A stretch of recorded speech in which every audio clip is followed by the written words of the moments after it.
Hola, muy buenos días amigos. Estamos en tiempo de entrevista, estamos en tiempo de la espada y la pluma.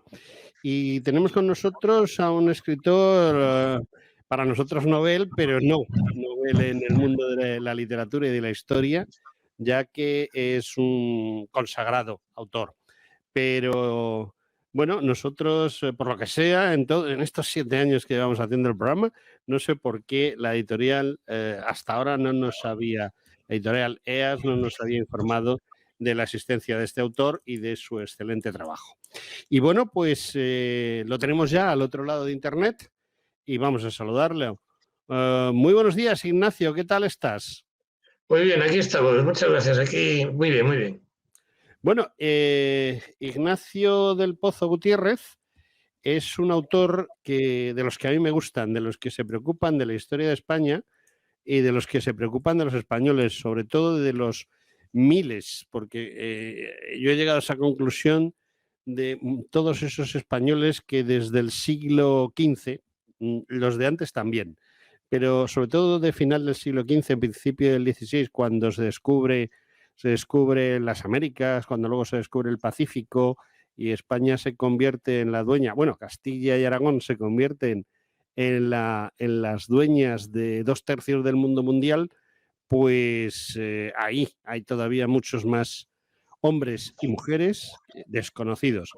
Y Ignacio del Pozo pues ha hecho un libro que se llama Españoles Invisibles, en los que, por lo que yo he hablado con él, pues están representados muchos bueno, yo sí conozco, pero que la gente no. Ignacio, ¿cómo te has metido en esta historia de hacer un libro sobre los que no son protagonistas habituales de la historia? Pues mira, en realidad yo no soy un historiador de carrera. Yo he sido abogado toda mi vida hasta que una enfermedad me separó de la carrera y me dediqué a profundizar en lo que era mi afición entonces, que era la historia de España. Cuando estudias la historia de España, uno pues va de salto en salto en fechas importantes, que si la conquista de América, que si luego las guerras de los tercios, etcétera, etcétera. Y lo que nos olvidamos tanto en la enseñanza en los colegios como los propios españoles es a las personas que contribuyeron a crear una hispanidad tan fuerte como la que ha existido siempre hasta ahora, que se está intentando recuperar, ¿no? Ujú. Porque todo eso lo hicieron personas físicas, no lo hicieron los monarcas normalmente, ni los grandes ministros, sino la gente. Entonces, también es cierto que ocurre que a la hora de enseñar historia no se puede ir parando en cada uno de los españoles excepcionales, porque entonces no daríamos abasto. Yo en el Ya. libro he intentado traer a algunos de los que sobre todo vivieron fuera de España, porque son los más invisibles de todos.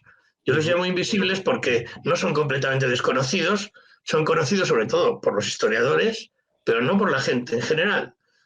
Y me pareció oportuno rescatar a estos personajes y que el público en general tuviese más conocimiento por el hecho de tener más referencias de lo que somos. No solo con batallas o con descubrimientos, sino sobre quién lo hizo posible. Y también con el saber, porque muchas veces nos olvidamos de que en España hubo grandes científicos, grandes pensadores y personas como García de Silva, que está en el libro, que fueron los descubridores de Persépolis, el descubridor de Persépolis y de la escritura cuneiforme, que fue fundamental para la arqueología moderna. Ujú. Entonces, todas estas personas que se dedicaron a la exploración, al conocimiento, a la fundación de ciudades, son en muchos casos muy desconocidas por todos los españoles y me pareció oportuno recuperarles para mostrar no una biografía de cada uno, sino más bien una aproximación, porque hoy en día con los medios que hay todos tenemos oportunidad de, una vez conocido el personaje a través de Internet o de nuevos libros, Ujú. profundizar en el personaje. Yo lo único que hago es traerlos y mostrárselos al lector para que si él se siente atraído por este personaje, que yo creo que sí, pueda profundizar en su conocimiento. Ya. Bueno, eh, vamos a ver, ¿cuántos son los personajes? Porque exactamente, más o menos, ¿cuántas páginas tiene tu libro? ¿Cuántos personajes has introducido en ellos? Y bueno, ¿cuál ha sido el método de selección que has utilizado el método de selección concreto, es decir, pues vamos a usar o vamos a utilizar descubridores, vamos a utilizar, pues no sé, técnicos o navegantes, o no lo sé, eso es lo que te quería preguntar. Mira, el libro tiene ahora no sé las páginas, pero tiene unas Aproximadamente. 270, 280 páginas. Uh-huh. Y en él, aparte de un magnífico prólogo de Marcos López Herrador, que sitúa al lector en lo que es la historia de España de forma breve, pero muy ilustrativa, uh-huh. Esto da paso a los que son los personajes en sí mismos, que son 29 personajes que van desde el siglo XIII de Benjamín de Tudela hasta el siglo XIX-XX con José Navarro hasta aquí en Nueva York.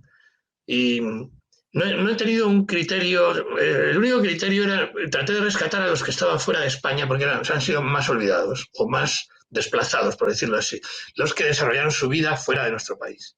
Uh-huh. Y entre ellos, pues claro, te encuentras pues muchos exploradores, muchos navegantes, aventureros, embajadores. Y el criterio, no sé, yo tenía tantos que dije, pues voy a elegir los que más me gustan. Y esos son los que he elegido, ya te digo, desde Benjamín de Tudela hasta José Navarro.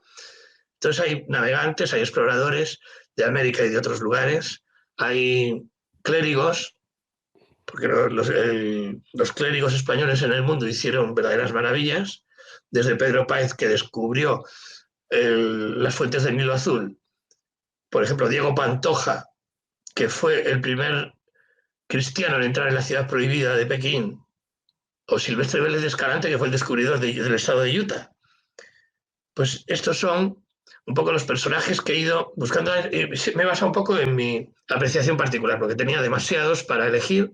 Entonces elegí los que más me gustaban, intentando cubrir todas las partes, o sea, exploradores, navegantes, clérigos, fundadores de ciudades, etc.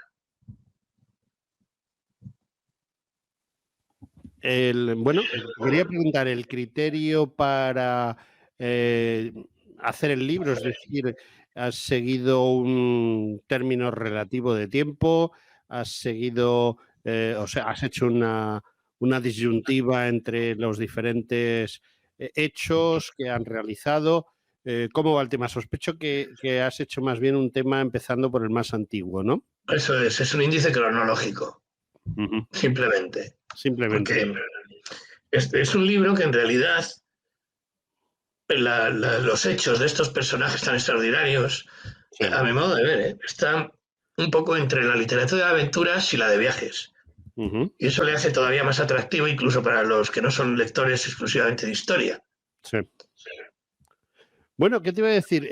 ¿Cuál es el primero de ellos para que nos vayamos haciendo una idea? No es que quiera destripar el libro, pero sí darle un poquito de publicidad a determinados aspectos. Sí, sí, el primero de ellos es Benjamín de Tudela, uh-huh, que en el siglo XII, un judío navarro, uh-huh, que en el siglo XII se propone ponerse en contacto con judíos de Oriente, sí, para establecer una conexión religiosa, digamos, de conocer qué era lo que pasaba con los judíos en otros sitios del mundo, y decide para eso ir hacia Oriente y llega hasta Babilonia, descubriendo los cimientos de la antigua ciudad de Babilonia. Es un viaje enorme por toda Europa, por el norte de África, y Benjamín de Tudela va recogiendo el conocimiento de todos los judíos de los sitios por donde pasa y lo recoge en un libro que se llama Sefer Masot, y fue el primer viajero a Oriente de Europa antes que Marco Polo, un siglo o dos antes. Ese es el primero. Ese es el primero.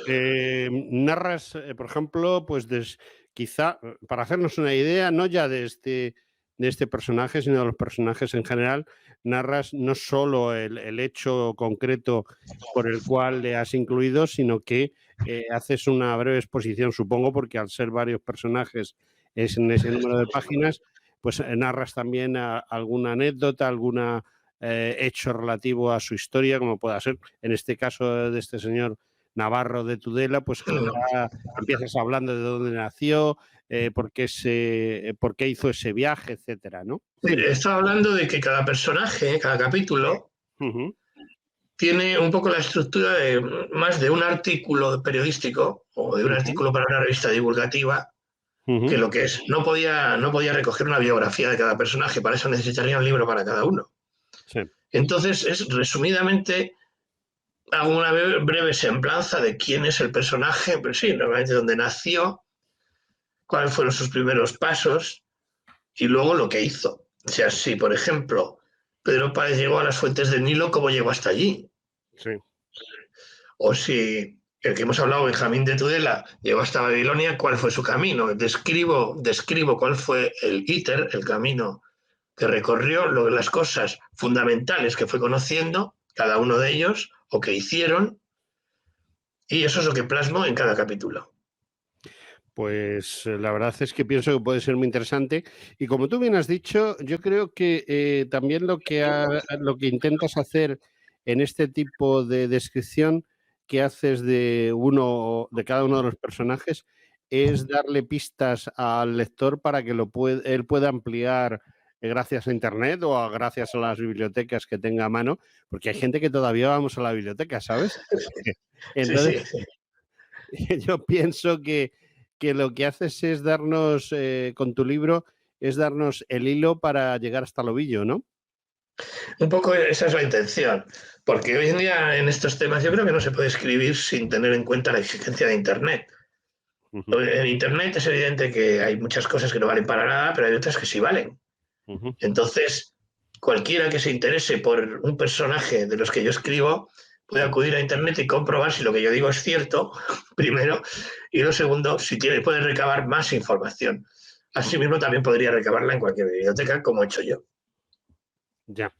Bueno, vamos a ver, hemos empezado por un judío navarro. Lo de Benjamín de Tudela identifica perfectamente al personaje porque, pues aunque hoy en día eso ya no se lleva, digámoslo así, pero los nombres y sobre todo los sobrenombres o los apellidos o el segundo nombre, como decían los romanos, pues nos ayuda a situarlo muchas veces tanto en el lugar del que procede como en la religión de la que Así procede. es. Eran muy descriptivos antes, sí. Sí, pero eso se acabó con el siglo XV, ¿no? Y la Iglesia Católica hizo lo posible para que eso se acabase. ¿Qué te iba a decir? Antes de ese siglo XV, ¿qué otros protagonistas importantes puedes reseñar que merezca la pena dar un toque sobre ellos? Ya sé que todos los que están en el libro Sí. han sido escogidos, pero ¿habrá alguno que destaque más o que sea quizá más, se convierta en más público o más interesante para el público? Sí, yo creo que el más relevante de todos es Ruy Clavijo, el gran viajero a Oriente también. Ruy Clavijo, que era un mayordomo de cámara del rey Enrique III de Trastámara, eran principios del siglo XV y es un momento en que el imperio turco está en plena expansión y eso hace temer al rey castellano que tengan los musulmanes en España tengan nuevos aliados en los turcos y oye hablar de la gran fuerza que tiene Timur, el tártaro Timur, que viviría en la zona actual de Uzbekistán, y manda una embajada encabezada por Ruiz de Clavijo, imagínate una embajada en 1400 y pico, mandar a un tío hasta Uzbekistán a ver si pacta con el rey de Castilla, porque Timur era un caudillo poderosísimo en esa zona. Ruy Clavijo parte era madrileño y parte desde Madrid hasta Sanlúcar de Barrameda, desde allí cruza el Mediterráneo, el Cuerno de Oro, allí en el Bósforo, en Estambul, y haciendo un camino horroroso de calor y de penalidades, logra llegar donde Timur, pero no consigue nada. Pero claro, para todo esto invierte 3 años. O sea, tú te vas hasta Uzbekistán, el rey no sabe si vas a volver o no, o cómo vas a volver, ni el mensaje que te puedes traer en 3 años. Perdona, de hecho, Ignacio, sí. Ruiz de Clavijo creo que no vuelve, ¿no? Volvió, sí volvió. Sí volvió. No, Los que no volvieron fueron la mitad de la embajada murieron por el camino, pero Ruy Clavijo volvió. Sí, y escribió el libro Timur de Tamerlán, que es la narración de su viaje, que es fantástico. Sí. Que yo se lo recomiendo a cualquiera que que esté interesado en estas cosas porque es un libro fabuloso.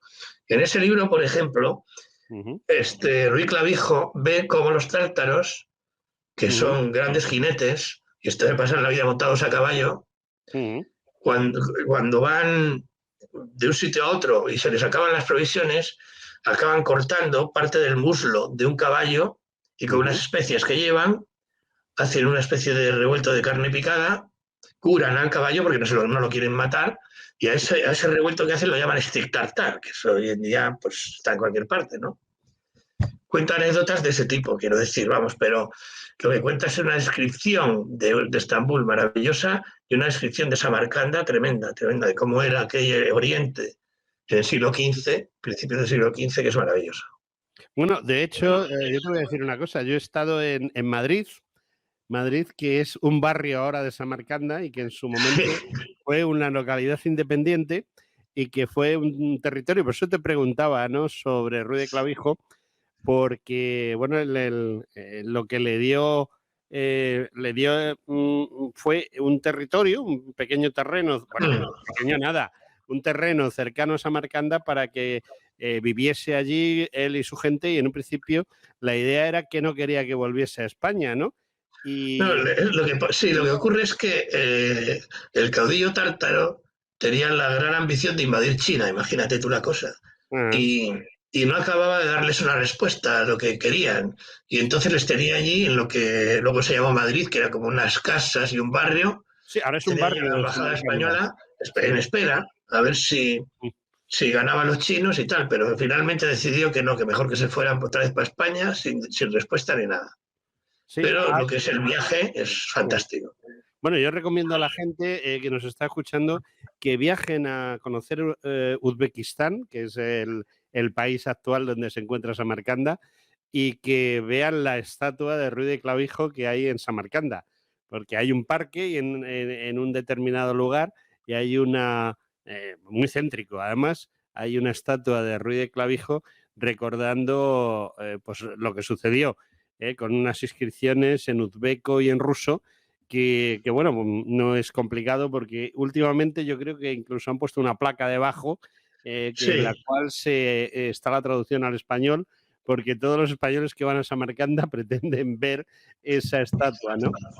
Sí, yo he visto la placa que pone Ruy Clavijo con X, en internet la he visto, sí. Sí, pero vamos, es posterior al momento en que se puso la estatua. Yo estuve allí porque, bueno, pues después hemos ido algunos españoles a trabajar a Uzbekistán. No Uzbekistán, hemos ido a Kirguistán, lo que pasa es que hacíamos turismo en la zona y acabábamos yendo a Samarcanda. Bueno, estos son básicamente quizá los dos más importantes de la época anterior al descubrimiento de América. Y del descubrimiento, a partir del descubrimiento de América, ¿cuál serían lo que tú destacarías más en ese siglo XVI, XVII, no más allá, XVI, XVII, que es el reinado de los Austrias? Sí, bueno, yo, siglo XVI, sobre todo, he intentado escoger a los exploradores, descubridores, que son menos conocidos. Porque, hombre, Cortés, Pizarro, quien más, quien menos, les conoce, pero hay gente como Hernando de Soto, que hizo una exploración extraordinaria en Norteamérica y que fue el descubridor del río Mississippi, y Hernando de Soto le dedicó un capítulo. García López de Cárdenas descubrió el cañón del Colorado, una cosa muy desconocida. O el que he nombrado antes, Silvestre Vélez de Escalante, que fue el descubridor del estado de Itao, el primero que llegó allí. También en el siglo XVI, finales del XVI, es Pedro Páez, el jesuita que descubrió las fuentes del Nilo Azul. Llegó a Pekín, de emperador chino al catolicismo, al cristianismo, cosa que consiguió. Diego de Pantoja, a través de la Compañía de Jesús, que eran los mayores evangelizadores de Oriente, va a China, donde ya hay algunos jesuitas portugueses, en el sur de China, lo que era la zona de Macao, y su pretensión es convertir al cristianismo al emperador chino. Y junto con otro, el superior de los jesuitas, Mateo Ricci, se dirige a Pekín cuando en China cualquier intento de entrar en un extranjero era penado con la pena capital. Pero este hombre consigue llegar, y no solo consigue llegar, sino consigue que le reciban en la ciudad prohibida. Y de hecho le hacen allí un habitáculo para que viva al lado del emperador, al cual intenta convencer para que se convierta al cristianismo, lo cual consiguen con las teorías de asimilación de San Francisco Javier, que era un genio y que siempre pensó que tanto a los japoneses como a los chinos lo que había era que integrarse en su cultura para explicarles el catolicismo desde su perspectiva y no desde la perspectiva occidental. Diego de Pantoja lo consiguió, fue el primer español que escribió, el primer europeo que escribió en chino, hizo una historia de China fabulosa, que se conserva en China, descrita también en chino, y unos mapas del Himalaya y de, bueno, algo extraordinario. Este hombre fue extraordinario, vivió y murió allí en China. Y estos son un poco los del siglo XVI, que si me llego a extender, pues no me da, porque el siglo XVI está lleno de españoles por todo el mundo haciendo cosas increíbles. Bueno, perdona, me he olvidado de Diego de Ordaz, que fue un tipo extraordinario, un zamorano. Este fue con Cortés en la conquista de México y fue el que dijo, coño, el volcán, el Popocatépetl, me apetece subir a ver qué hay allá arriba. Y Cortés le dio permiso para subir. Desde allí vio la ciudad de Tenochtitlán, que era la que iban, digamos, a conquistar. Y el tío no solo subió y bajó, para asombro de todos los indígenas, sino que después participó en la conquista de México, y cuando se acabó todo, que ya estaba todo ganado, decía, pues mira, yo quiero mi propia conquista. Se vino para España, a la península, que entonces no era un viaje de 2 días, sino que había que embarcarse otra vez, venir, encontrar al rey y pedirle que le dejase conquistar otro sitio. Y se fue a remontar el Orinoco. Esto es tan extraordinario, y por eso los personajes como Diego de Ordaz deben de ser reconocidos y conocidos, porque son una referencia de lo que es la superación. Hay otros que les llamarán locos, pero para mí es un ejemplo de valentía y superación único. Sí, sí. Bueno, la verdad es que estos hombres del principio del descubrimiento de América son todos espectaculares, pero luego hay una segunda parte, cuando estamos en América, y sobre todo América y Oceanía, que quizá esos también son bastante desconocidos, porque, bueno, yo he visto cosas que seguro que tú también introduces en tu libro. En un principio se crea Nueva España, que es prácticamente lo más al norte era lo que actualmente es la frontera entre Estados Unidos y México, pero ahí se empieza a ir hacia el norte y se llega hasta Alaska. Supongo que eso, que ya es siglo XVII, XVIII, casi XIX, vamos, final del XVIII, eso también, sobre ese tema hablas tú en el libro, ¿no? Sí, sí, mira, yendo por partes, primero cuando la Nueva España, Cortés, no solo fue un conquistador, Cortés fue un explorador extraordinario, decidió ir hacia el norte, hacia la zona de California, y entonces al fin y al cabo, lo que hicieron fue descubrir California y asentarse allí. Primero fueron los franciscanos, ya en el siglo XVIII, y luego he puesto un ejemplo, Felipe de Neve, un andaluz que fundó la ciudad de Los Ángeles, la actual ciudad de Los Ángeles. La fundó con unas cuantas familias, con 7, 8 familias, que pongo los apellidos, procedentes de Nueva España, siendo el precursor de la multiculturalidad que existe hoy en Los Ángeles, porque eran indígenas, eran españoles, eran mulatos, eran de todo. Y lo de Alaska que decías, hablo no de los exploradores, de todos los exploradores de Alaska, que hubo muchísimos, sino del último, que fue Salvador de Fidalgo. Salvador de Fidalgo, un catalán que llegó a la península de Kenai, a la Prince William Sound, muy, muy al norte. Al principio los españoles lo que buscaban hacia Alaska era el paso del noroeste, es decir, un paso que les permitiera ir a las Indias sin tener que ir por el estrecho de Magallanes, sino por el norte de América. Ellos suponían que yendo por el norte, esto no se había comprobado hasta que hubo un poco de deshielo y pasó a Amundsen en el siglo XX, por el Ártico, entre el Ártico y la zona de Canadá. Entonces los españoles buscaban un paso por allí y intentaban, Hernando de Soto, de hecho, en su exploración norteamericana, lo que buscaba desde Florida hacia el oeste era un paso, ese paso que pudieran las naves ir y volver a China sin pasar por el Magallanes, que era un horror para todos. Sí. Entonces, eso de Alaska es cierto. Y luego lo que decías del Océano Pacífico. Hubo muchísimas expediciones. No podía poner tampoco a todos. He puesto a uno de los más importantes. Fue Báez de Torres, un gallego, que fue posiblemente, digo posiblemente porque esto tiene mucho que cortar, posiblemente el descubridor de Australia. Porque Australia, en principio, aunque nadie lo había visto, ya desde Ptolomeo, se creía que por un simple contrapeso de agua en los océanos y tierra firme tenía que existir. Pero nadie sabía si existía ciertamente o no, si estaba pegado a la Antártida o no. Y entonces Báez de Torres, en una expedición que comanda primero Fernández de Quirós, un portugués, es el primero que entra por el norte de Australia, entre el estrecho que lleva hoy su nombre, que se llama Estrecho de Torres, entre Nueva Guinea y Australia, y llega hasta Filipinas. Un marinero extraordinario que pasó por unos lugares imposibles en su época, por las mareas, por los vientos, y navegando en el sentido contrario de los vientos con unos barcos, que es algo absolutamente asombroso, ¿no? Hubo muchos más, hablaba de Mendaña, que descubrió las Islas Salomón, muchísimos. Bueno, Legazpi, todos estos que llegaron a Filipinas, pero esos yo no puedo meter a todos en el libro y entonces he puesto a Báez de Torres.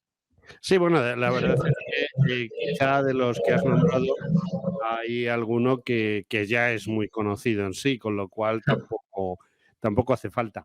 Y bueno, pues ya nos enfrentamos con el siglo XIX. Quizá el siglo XIX es un siglo en el que bueno, las convulsiones creadas por Napoleón con su invasión y posteriormente todos los problemas peninsulares hacen que quizá disminuya el número de personajes que han hecho cosas importantes fuera de España o incluso en la misma España, ¿no? Sí, lo que ocurre a finales del siglo XVIII y principios del XIX es que cambia un poco el espectro, el español que yo abordo, porque ya no es una época tanto de descubrimientos, que todavía queda, como de ilustración y de gente de los siglos de las luces y del tiempo posterior. Y en ese sentido abordo como los últimos grandes navegantes a Domingo Bonechea, que fue el primer español en llegar a Tahití y establecer allí una colonia efectivamente, como en California, de clérigos, y a Felipe González de Aedo, que no fue el primero en llegar a la isla de Pascua, pero sí el primero en hacer un plano fiable y describir perfectamente las personas que en ella vivían, los moais y toda la cultura moai. Esto fue a finales del siglo XVIII. Ya en el siglo XIX, principios del XIX, hubo dos españoles extraordinarios que fueron los dos españoles del Imperio Ruso. En primer lugar, José de Rivas. José de Rivas fue un catalán que este hombre estaba con su padre en la corte de Nápoles y entró al servicio como militar de la zarina Catalina la Grande. La zarina Catalina la Grande le envía ahí al Mar Negro con los cosacos, que era el Mar Negro, era una fuente de conflictos con otomanos, con todo tipo de gente. Y después de ganar en múltiples batallas, la zarina le encarga a José de Rivas que funde una ciudad donde solo había un puerto pequeño, San Odiseus, en honor a Ulises, al Odiseo de la Odisea, y José de Rivas funda lo que es hoy Odesa, la ciudad que hoy conocemos tristemente por la guerra. Hace una ciudad casi al estilo de San Petersburgo, de moderna, europea, en Oriente. José de Rivas, hoy, para los que hayan visto la fabulosa película Acorazado Potemkin de Serge Eisenstein, la famosa escena de la escalera, arriba de todo de la escalera hay un monumento a José de Rivas, en el que aparece no con armas como el militar que era, sino con una pala y un plano como fundador de la ciudad de Odesa. Y el otro español en Rusia verdaderamente singular fue Agustín de Betancourt, un canario que para la época, esa época no existía la carrera, digamos, de ingeniero de caminos. Todos los ingenieros civiles, etcétera, de estas cosas eran militares. Él vino a la península y entró como ingeniero militar en el ejército, luego se preparó en Europa y tal, hasta que voló un globo aerostático en Madrid. Y conocida su fama, él se fue a París, a Londres, a aprender más, y en París residía cuando le llamó el zar Pedro III para construir San Petersburgo. De hecho, como San Petersburgo está en la desembocadura del río Neva, lo que ocurre es que necesitaba un ingeniero de caminos, alguien que controlase cómo hacer toda la estructura de toda la ciudad, una ciudad flotante casi. Y es Agustín de Betancourt quien proyecta San Petersburgo. De hecho, el canal más importante de la ciudad se llama Canal Betancourt. Betancourt ya se queda a vivir en Rusia y fue el español que fue el que hizo la primera fábrica de la moneda en Moscú y ministro de Transportes durante casi 16 años en Rusia con el zar. Murió también y está enterrado en San Petersburgo, allí como en nuestro panteón de hombres ilustres, pero allí. Son dos hombres extraordinarios ya del 19. Efectivamente, la verdad es que esos dos hombres son muy importantes. Yo tenía noticia de ambos. Has hecho bien en nombrarnos la película Acorazado Potemkin de Sergei Mikhailovich Eisenstein, porque se ha convertido en el referente. Cualquier director de cine medianamente bueno siempre tiene algún referente. Hay algunas escenas de esa película que luego se han repetido en el cine americano, adaptándolas a películas incluso de gángster, como Los Intocables, sí. una de Kevin Costner, ¿no? Sí. Y que hay una escena de escalera en la cual lo del niño que está en el carrito y va bajando la escalera descontroladamente es una copia total. Sí, más que inspiración es copia, sí. Sí. No, pero vamos, que hay muchas otras películas, es curioso, porque además este hombre, el director favorito de Stalin, pues lo cierto es que está considerado un gran, el padre de lo que sería la cinematografía moderna. Y lo que me has comentado, pues sí, o sea, Betancourt, que era un ingeniero militar, como tú bien dices, era además introdujo, por lo que yo sé, que supongo que lo refieres ahí, introdujo la construcción metálica en toda la zona de Rusia, porque precisamente yo he estado ahí todavía un picadero, es exactamente un picadero, donde pues se amaestran y se dan exhibiciones ecuestres y la estructura es totalmente metálica y lo tienen como un referente, ¿no? Parece ser. Sí, creo que lo recojo porque además el zar, cuando hace San Petersburgo, no quiere repetir un Moscú que considera antiguo, todas las casas de madera. Quiere utilizar los materiales nuevos que ya se utilizan en Occidente, ¿no? Sobre todo en París. Sí, porque París es el referente de las construcciones metálicas, ¿no? Hay la Torre Eiffel y muchas otras construcciones de París. Lo era a principios del siglo XIX y a finales también. Sí. Bueno, nos hemos quedado sin tiempo, siento decírtelo, pero bueno, el problema de la radio es que tenemos un tiempo muy tasado y no nos podemos salir de él.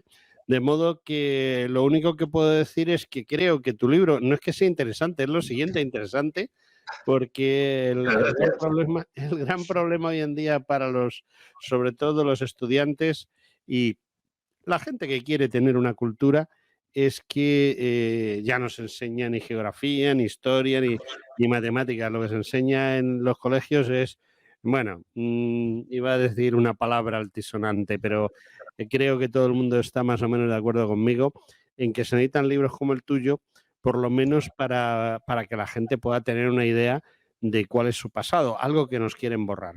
Y lo único que puedo decir es que te agradezco enormemente que nos hayas dado tu tiempo durante un ratito y desearte lo mejor, por supuesto, para ti y sobre todo para tu libro, que es de lo que estábamos hablando hoy. Ignacio. Bueno, pues muchas gracias a ti. Sí, pues nada, despedirme de ti, Ignacio del Pozo Gutiérrez. Muchas gracias por haber venido a mi programa. Gracias a vosotros.